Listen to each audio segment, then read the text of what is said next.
안녕하세요. 여러분의 프리한 삶을 위한 공부 파트너 프리한사시입니다.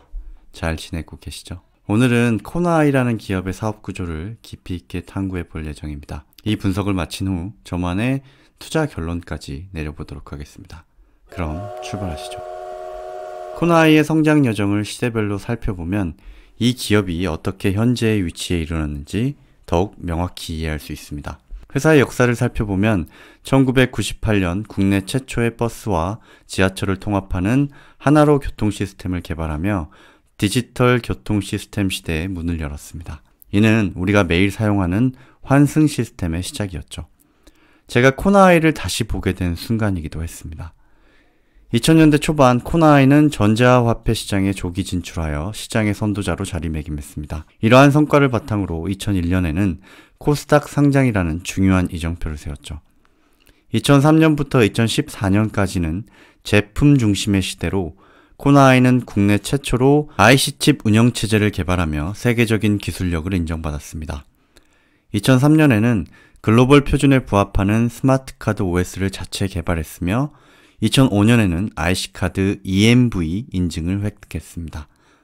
신용카드와 통신 유심카드 개발에도 성공하며 2006년에는 국내 스마트카드 업계 1위로 올라섰습니다. 2007년에는 모바일 결제 시장의 혁신을 가져올 NFC 유심 기술을 세계 최초로 개발했으며 이는 후에 금융과 통신 분야에서의 선구적인 역할을 하게 됩니다. 2009년에는 태국의 전자주민증 공급을 통해 그들의 보안 기술력을 전 세계에 입증했습니다. 그리고 2015년부터 현재까지 코나아이는 플랫폼의 시대를 이어가고 있습니다.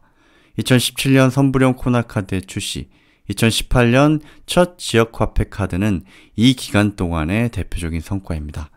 특히 2019년 경기지역화폐 사업자로 선정되며 코나아이는 자신들의 황금기를 맞이했습니다. 코로나 시기를 거치며 전국 60개 지자체에서 지역화폐를 운영하게 되었고 이를 기반으로 지역경제 플랫폼을 개발하여 현재는 택시, 쇼핑 등 다양한 서비스를 제공하고 있습니다.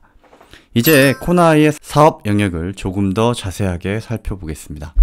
코나아이가 지난 수십 년간 이룬 성과들을 고려할 때 그들의 미래는 어떻게 전망될까요? 그 질문에 대한 답 역시 찾아보도록 하겠습니다. 우선 코나아이의 핵심 경쟁력을 살펴보겠습니다. 코나아이의 성장 역사와 사업 영역들을 조망해보면 그들의 핵심 경쟁력은 국제표준의 결제 솔루션, 보안 인증 기술, 그리고 이를 바탕으로 한 플랫폼 운영이라고 할 수 있겠습니다. 이 장표가 회사 IR 자료에서 설명한 사업 영역입니다. 제가 말씀드리지 않은 블록체인 플랫폼 영역도 있고 한눈에 볼 수 있다는 장점이 있지만 조금 복잡하기 때문에 이 내용을 알기 쉽게 풀어서 설명드려 보겠습니다. 크게 재분류를 해본다면 IC칩 결제카드 제조, 지역화폐 수수료, 모빌리티 사업, 알뜰폰 사업, 그리고 마지막으로 이를 아우르는 플랫폼 사업으로 코나아이의 사업을 나눠볼 수 있습니다. 그럼 하나하나 살펴보시죠. 먼저 IC칩입니다. 앞서 소개한 대로 IC칩의 경쟁력은 일반적인 제품이 가지는 품질 내구성보다는 인증과 개인정보에 대한 보안이 핵심일 것입니다. 그런 측면에서 코나아이는 자체 OS인 COS를 개발하였으며 직접 개발한 IC카드가 국제 인증을 받으면서 그 기술력을 인정받은 바 있습니다. IC칩은 신용카드뿐만 아니라 통신유심, 그리고 전자여권 신분증 등 다양한 실물 상품에 쓰이고 있습니다. 확실한 트렌드 중 하나는 시장과 소비자들이 보다 강화된 보안 기술을 요구하고 있다는 점입니다. 금융결제에 있어서 고급 암호화 기술이 적용되어 데이터 보호를 강화하고 있고 또한 지문, 홍채인식 등과 같은 기술이 통합되어 사용자의 인증의 안정성이 크게 향상되었습니다. 또한 규제기관들은 결제 시스템의 안정성과 신뢰성을 보장하기 위해 엄격한 기준을 설정하고 있고 이러한 규제는 신규 진입자들에게 큰 진입장벽이 되기 때문에 확실히 코나아이의 기술력은 미래의 트렌드와 부합하고 경쟁 우위에 있다고 판단할 수 있겠습니다. 실제로 최근 몇 년 사이에 IC칩이 포함되고 있는 제품 영역의 매출이 증가하고 있는 추세입니다. 매출 비중을 보더라도 과거 30% 수준에서 현재 50% 수준까지 증가한 상황입니다. 다음은 신용카드와 스마트카드입니다. 코나아이가 가지고 있는 IC칩의 보안 기술을 더해 만들어진 제품입니다. 카드의 재질로는 현재 메탈 카드가 기존 카드 대비 고급화된 제품이고, 방금 말씀드린 생체 보안이 추가된 지문 카드라든지 OTP 카드, 그리고 암호화폐를 저장하는 블록체인 카드까지 생산하고 있습니다. 금융 영역뿐만 아니라 NFC 기능이 내장된 자동차 카드도 생산하고 있으며 현대차 제네시스에 납품하고 있습니다. IC칩과 신용카드의 미래에 대해 탐구해 보도록 하겠습니다. 왜냐하면 이러한 고민이 코나아이의 사업의 성장성에 중요한 요인이기 때문입니다. 한국, 일본, 미국으로 나눠서 살펴보겠습니다. 먼저 한국의 경우를 살펴보면 그 폭이 크지는 않지만 전체 신용카드 수는 해마다 증가 추세에 있으며 미래 결제 수단에 대해서도 아직까지는 실물카드가 압도적인 우위에 있기 때문에 앞으로 상당 기간 동안은 신용카드가 메인 결제 수단으로 유지될 전망입니다. 다음 국가는 일본입니다. 일본은 아시다시피 믿기 힘들 정도의 현금 중심의 사회입니다. 이 그래프를 보시면 아직도 비현금 결제 비중이 약 33%에 불과합니다. 미국의 80%에 비교한다면 이 수치가 얼마나 낮은 수치인지 우리가 가늠해 볼 수 있겠죠. 이러한 금융 후진성은 일본 정부도 잘 알고 있는 부분이기 때문에 금융 시스템의 선진화 및 디지털화를 위해 여러 가지 정책을 피고 있으며 2025년까지 캐시리스 결제 비중을 40%까지 올리는 것으로 1차 목표로 하고 있습니다. 일본 국민들이 얼마나 빨리 그리고 얼마나 많은 사람들이 바뀔지는 알 수 없지만 일본은 신용카드 수혜의 잠재력은 큰 국가라고 할 수 있겠습니다. 코나아이는 최근 일본의 DMP사와 금융결제 영역에 대한 특히 지역화폐 시스템에 대한 공급 계약을 체결한 바 있습니다. 이는 코나아이를 항상 진심으로 분석해 주시는 점심의 산책님의 블로그를 참조하였습니다. 코나아이를 투자하시는 분이라면 꼭 방문하셔서 코나아이 관련 글들을 읽어보시기 바랍니다. DMP 관련된 사항을 발췌해서 살펴보면 계약 규모가 매우 크고 OPM이 높기 때문에 일본의 수요가 꾸준하게 올라와 준다면 아마 코나아이의 성장에 큰 도움이 될 것으로 판단하고 있습니다. 참고로 DMP라는 회사는 프린팅을 메인으로 하는 회사로 금융결제 서비스 역시 제공하고 있으며 시총은 약 9조 정도 되는 회사입니다. 이번에는 미국을 살펴보겠습니다. 미국은 선진화된 소비사회답게 결제수단에서 현금의 비중이 점차 감소하고 있습니다. 포브스에서 조사한 결제수단 조사에서도 통계와 유사하게 실물카드 비중이 81%에 달할 정도로 신용카드 비중이 높습니다. 매 전체 신용카드 숫자는 우리나라와 마찬가지로 증가하고 있는 상황입니다. 이렇듯 신용카드의 지위가 굳건하게 보이지만 리스크가 없는 것은 아닙니다. 바로 모바일페이입니다. 모바일은 세상의 모든 물건을 빨아들이고 있고 신용카드 역시 예외는 아닙니다. 그 선두에 삼성페이와 애플페이가 있습니다. 모바일페이는 간소함을 추구하는 현대인의 성향을 만족시키며 삼성카드 결제액은 16년 2조에서 22년 182조까지 기하급수적으로 증가했습니다.